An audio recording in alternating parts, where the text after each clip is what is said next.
San Diego's Port Pavilion has been open for about a year now. It's primarily designed for cruise ships, but it may have found its calling with something else. The Pavilion has caught on as an event center. In the last year, more than 40 events have taken place at the center, bringing in more than $240,000 in revenue. The Port's Rita Vandergaat says that's happened without a formal marketing campaign.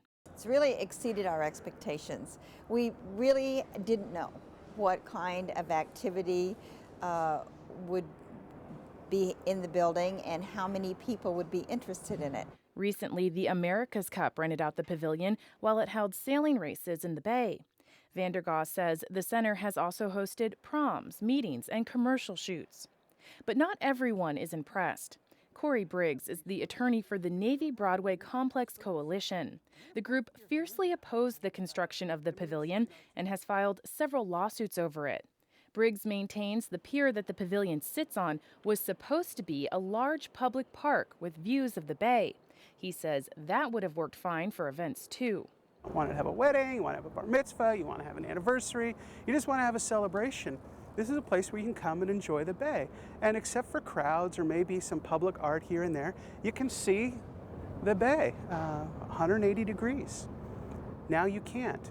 And Briggs says event revenue doesn't paint the full picture. He said security, maintenance, and operation costs all have to be taken into account. The port says it spent about $229,000 this year on maintenance for the pavilion and the pier it sits on, and event planners requiring security must pay for it themselves.